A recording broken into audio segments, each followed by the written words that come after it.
आप सभी को मेरा नमस्कार और जय मसीह की। और आशा है कि आप सब लोग थोड़ा ठंड से राहत पा रहे होंगे और उतना ठिठुरपन नहीं होगा, क्योंकि अब फरवरी के महीने में ज़रूर ये हम देखते हैं मार्च फरवरी में मौसम थोड़ा सा बेटर रहता है। खैर वो छोड़िए, ये तो बात की बात है। लेकिन हम देखते हैं कि जब हम इस दुनिया में रहते हैं, दो प्रकार के जीवन होते हैं।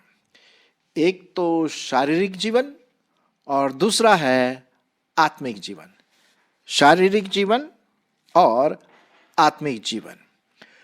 और इसी से संबंधित जो हमारा शीर्षक है आज का, वो है परमेश्वर के पुत्र। तो साथ ही साथ हम ये भी बोलेंगे मनुष्य के पुत्र, है कि नहीं? तो शारीरिक जीवन के लिए तो हम बोलेंगे मनुष्य के पुत्र। स्वाभाविक है कि हम अपने माँ बाप की संतान है, वो हमारे माँ बाप हैं, हमारे पेरेंट हैं, हमारे गार्डियन हैं, ठीक है। उनका डीएनए हमारे डीएनए में है, सब कुछ है, जो स्वभाव उनका है वो हमारा है। लेकिन फिर हम दूसरा देखते हैं परमेश्वर के पुत्र, तो इसका मतलब है आत्मिक जीवन। मनुष्य के पुत्र में शारीरिक जीवन है, ठीक है, जो 90-80 साल जीता है करीब करीब। लेकिन जो परमेश्वर के पुत्र है वो 80 साल नहीं, 800 साल नहीं, 8000 साल नहीं, अनंत जीवन तक जीता है, क्योंकि वो आत्मिक जीवन है। हाँ, शरीर के अनुसार अगर हम जिएंगे जो मनुष्य के पुत्र हैं, तो हमारी जो जीने की जो टाइम है वो बहुत ही कम रहता है ना। लेकिन जब हम परमेश्वर के पुत्र बन जाते हैं, अर्थात प्रभु यीशु मसीह को अपना उद्धारकर्ता प्रभु करके मानते हैं, तो फिर हम परमेश्वर के पुत्र हो जाते हैं और उस प्रकार का जीवन भी हमें जीना है। अब इसी से संबंधित मैं आपके सामने ये बात रखूंगा जो परमेश्वर के वचन पर आधारित है, कि जो मनुष्य प्रभु यीशु मसीह को ग्रहण करके शारीरिक जीवन बिताता है, क्या वो परमेश्वर का पुत्र कहलाएगा? खैर ये बड़ा भारी प्रश्न है, ये तो परमेश्वर ही जानता है।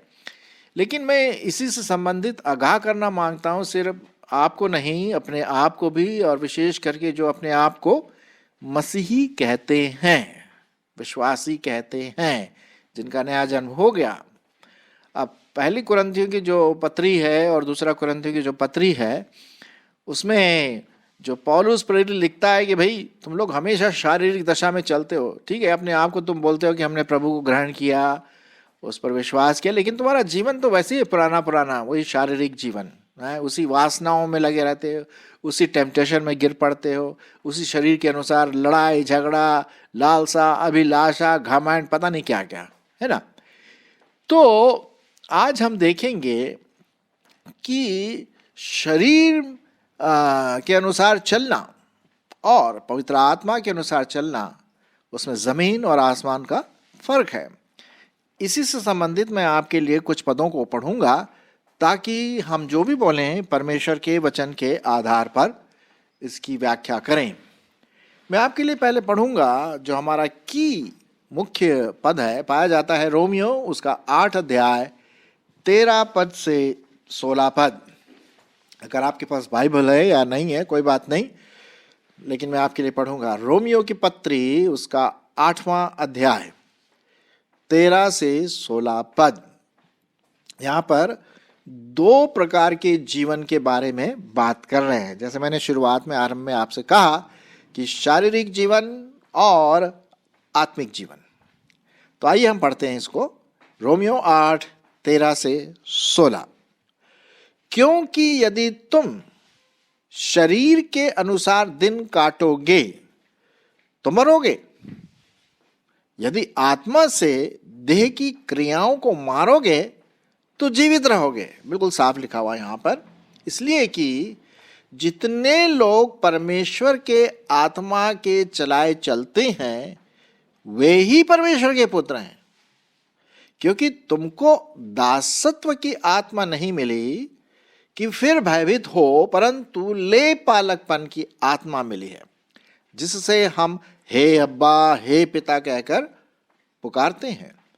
आत्मा आप ही हमारी गवाही देता है, आत्मा के साथ गवाही देता है कि हम परमेश्वर के संतान हैं, और यदि संतान हैं तो वारिस भी।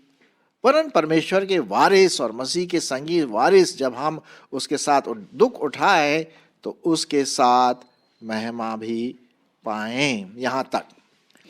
ठीक है, तो ये पद जो मुख्य पद है दो जीवनों के बारे में बताता है।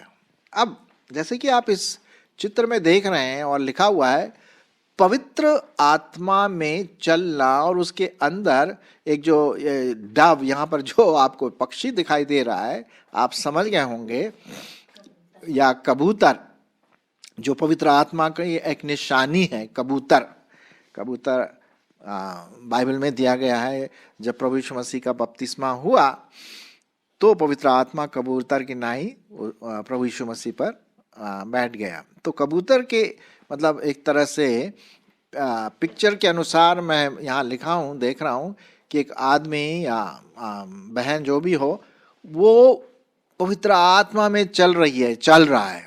जैसे आप देख रहे हैं कि वो पवित्र आत्मा के सहारे, पवित्र आत्मा के नियंत्रण में उसका जीवन चल रहा है। और इसी को मैंने शीर्षक दिया है पवित्र आत्मा में चलना।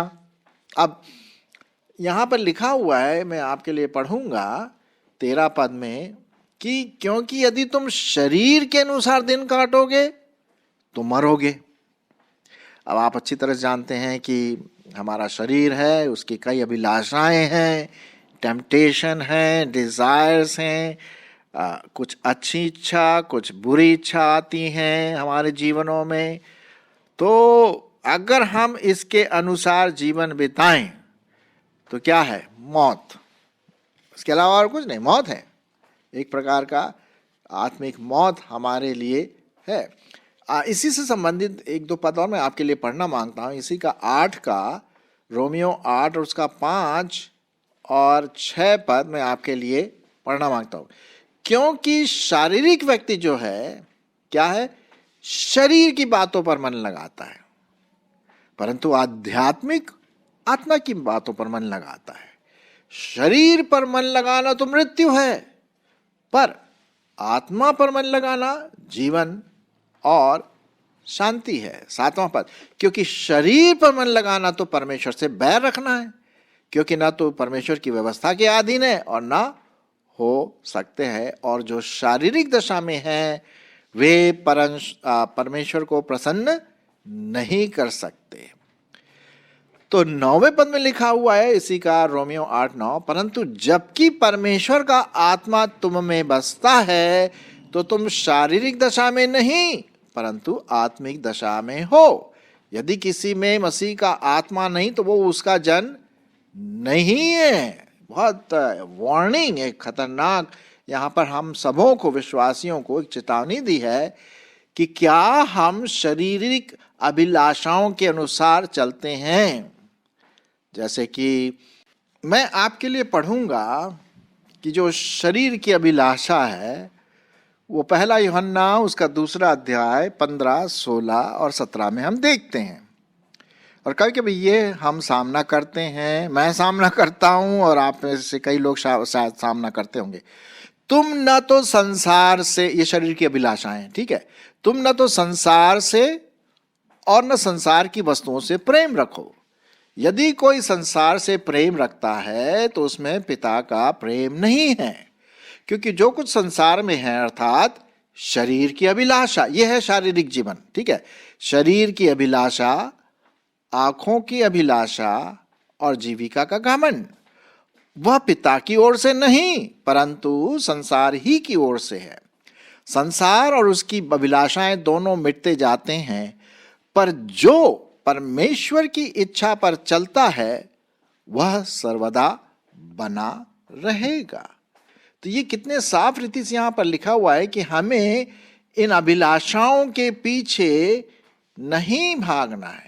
जी हाँ, बिल्कुल भी नहीं, क्योंकि परमेश्वर का वचन बहुत साफ रीति से कहता है कि यदि हम इन अभिलाषाओं के पीछे जाएंगे तो हम आत्मा के अनुसार नहीं चलेंगे। और परमेश्वर का वचन कहता भाई अगर आप पुत्र हो, कैसे पुत्र बनेंगे? जब हम पवित्र आत्मा के नियंत्रण में चलें, तब तो बात बनती है ना।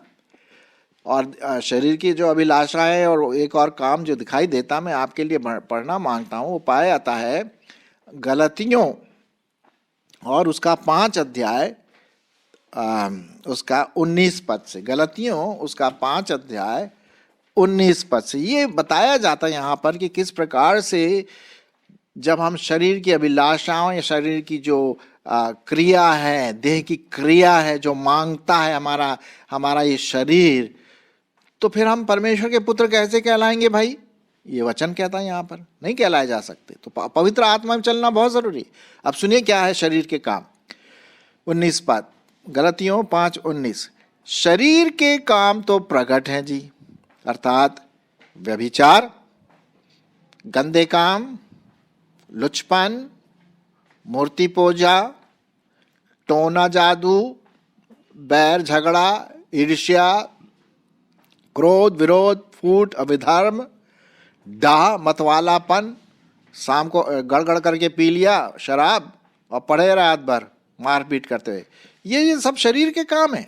डाह, लीला क्रीड़ा और इनके जैसे और काम है जिनके विषय में मैं तुमसे पहले कह चुका हूं, क्योंकि ऐसे काम करने वाले परमेश्वर के राज में वारिस नहीं होंगे भाई, क्योंकि परमेश्वर के तो पुत्र है नहीं। अब मैं ये नहीं कह रहा हूं कि हमसे स्लिपेज नहीं होती है, हो जाती, कभी कभी हम पाप में गिर जाते, कभी डाह हो जाता, कभी क्या बोलते हैं बैर भाव हो जाता है, लेकिन हमें पवित्र आत्मा से माफी मांगनी है, फिर वो पवित्र आत्मा के अनुसार हम चलना शुरू करते हैं। लेकिन जो आदत से ही मजबूर है साहब, तो फिर क्या होगा? नहीं हो सकता।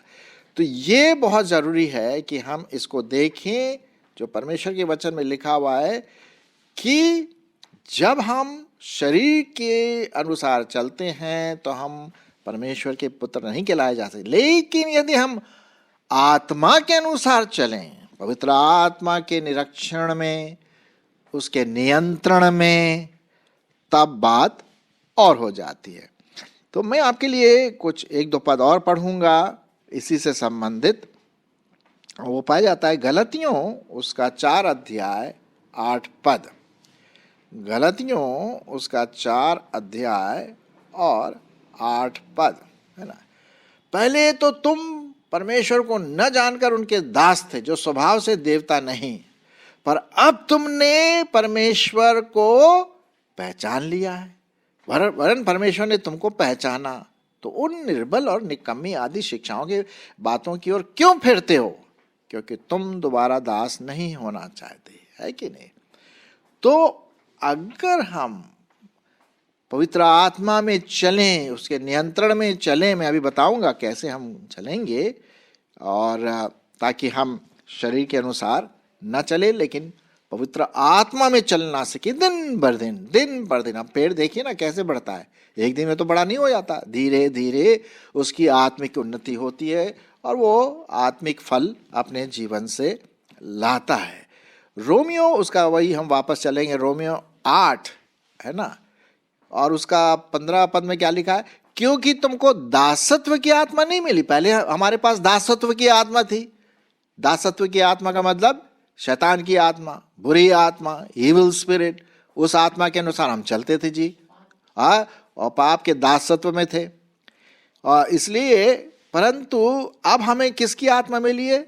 ले पालकपन की आत्मा मिली है। वो ले पालकपन मतलब प्रभु ने अपने आप को हमें बेटे और बेटी के रूप में ग्रहण कर लिया है।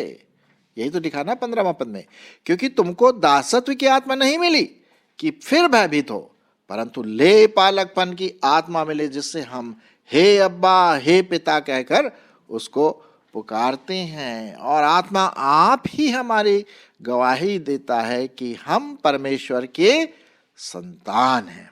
ठीक है ना। तो मेरे प्रियो, यहां पर हम देखते हैं कि यदि हम अपने आप को बोलते हैं कि परमेश्वर के पुत्र है, तो भाई पवित्र आत्मा ये उसका छाप है। पवित्र आत्मा में चलना, उसके नियंत्रण में चलना, जैसे कि लिखा हुआ है इफिसियों उसका 5:18।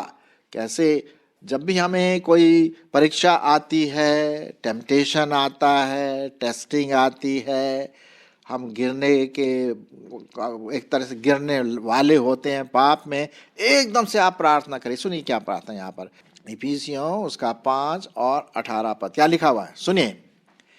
और दाखरस से मतवाले ना बनो, ये शारीरिक काम है, शरीर के अनुसार। तो आपको और मुझको किससे मतवाले बनना है? क्योंकि दाखरस, शराब वगैरह से जो मतवाले होते हैं उससे क्या होता है, लुचपन होता है, शरीर के काम है ना, ये शारीरिक काम है। पर आत्मा से परिपूर्ण, आत्मा से भरते चलो, आत्मा से नियंत्रित होते चलो, पवित्र आत्मा से। और तब जब हम ऐसा करते हैं, प्रार्थना करते हैं, प्रभु के सामने गिड़गिड़ाते हैं कि प्रभु मैं पवित्र आत्मा में चलना मांगती हूँ, मैं पवित्र आत्मा में चलना मांगता हूँ, मेरी अगुवाई कर। ये मेरे सामने आंखों के लिए अभिलाषा आ रही है, गंदी चीजें या उल्टे सीधे नग्न चित्र और पोर्नोग्राफी और ईर्ष्या, घमंड। घमंड तो बाप रे बाप सबसे ज्यादा बेसिक पाप तो वही पड़ता है। जहां घमंड आ गया तो बाकी सब आने की कोई देरी नहीं लगती। तो जैसे ही आता एकदम प्रार्थना करें, प्रभु मेरे माइंड को, मेरे मस्तिष्क को, मेरे व्यक्तित्व को, मेरी आत्मा को पवित्र आत्मा चलाए। तो देखिए परमेश्वर आपको फिर वो कंट्रोल करेगा उसी समय। वचन को पढ़िए, वचन वचन वचन वचन वचन, जितना आप वचन को याद करेंगे, मनन करेंगे पवित्र आत्मा में, तो साहब आप परमेश्वर के पुत्र और पुत्रिया कहलाएंगे। क्यों? क्योंकि आपके जीवन में, हमारे जीवन में जब हम पवित्र आत्मा के चलाए चलते हैं तब उसके फल भी आएंगे जी, है कि नहीं? जैसा लिखा हुआ है गलतियों उसका 5 अध्याय और उसका 22 पद से। ये पवित्र आत्मा में चलने की क्या है, निशानी है कि भाई जो परमेश्वर का पुत्र है, पुत्री है, वो उसमें पवित्र आत्मा के फल दिखाई देंगे। क्या लिखा है? पर आत्मा का फल, आत्मा का फल मतलब पवित्र आत्मा नियंत्रित का फल। जो व्यक्ति पवित्र आत्मा में नियंत्रित है उसका फल क्या है? प्रेम, आनंद, शांति, धीरज, दया, भलाई, विश्वास, नम्रता और संयम है। ऐसे ऐसे कामों के विरोध में कोई व्यवस्था नहीं पाते हम। तो इसलिए बहुत ज़रूरी है कि हम ऐसे समय में जब हमारे सामने ये आते हैं शरीर की अभिलाषा, देखिए शरीर की अभिलाषा तो आएंगी जब तक हम इस शरीर में हैं, वो हमारे सामने तो आएंगी। शैतान हमेशा हमेशा लाएगा। आप जितने भी परमेश्वर के लोगों को देखिए वो हमेशा लाता है। अब हम उसका क्या करते हैं, कैसे हम पवित्र आत्मा में चलने सीखते हैं हम, वो हमारे ऊपर है ना। तो देखिए धीरे धीरे प्रैक्टिस करने से हम फिर क्या हो जाते हैं, मजबूत बन जाते हैं पवित्र आत्मा में चलने, है ना। तो क्या होता है कि हम अपने मसीह जीवन में विक्ट्री प्राप्त करते हैं, जय प्राप्त करते हैं। हो सकता है हमें दुख से जाना पड़े कभी कभी, इसमें कोई शक की बात नहीं है। हर व्यक्ति जो अच्छे काम, पवित्र आत्मा के कार्य में लगा रहता है, कभी कभी दुख से भी गुजरता है, वो ऐसी बात नहीं है। ओके, लेकिन भाई देखिए मसीह जीवन में तो ये तो हमारे जीवन में एक है, उसको हमें लेना है। क्योंकि प्रभु यीशु मसीह कहते हैं कि जो मुझे मेरे पीछे हो लेगा, शायद उसको दुख भी उठाना पड़े। हाँ, शायद नहीं, शायद दुख ही उठाना पड़े, कई प्रकार के, चाहे छोटे दुख बड़े दुख। क्योंकि इस दुनिया में रहते हुए ना वो ये है, प्रभु यीशु मसीह ने कहा कोई बात नहीं, हम पवित्र आत्मा में नियंत्रित होकर के हमारा माइंड, हमारा दिमाग, हमारा व्यक्तित्व, हमारा व्यवहार, हमारे बोल चाल, चाल चलन क्या है, परमेश्वर के पुत्र की निशानी दिखाना है। और वही परमेश्वर के पुत्र की निशानी क्या है? आत्मा का फल। तो प्रियो, आशा है कि आज आप सीखे हैं कि यदि हम अपने आप को परमेश्वर के पुत्र कहलाते हैं तो पवित्र आत्मा के अनुसार, उसके नियंत्रण में हम चलते चलें। परमेश्वर हमें इसमें बहुत अजीब रीति से आशीषित करेगा। धन्यवाद।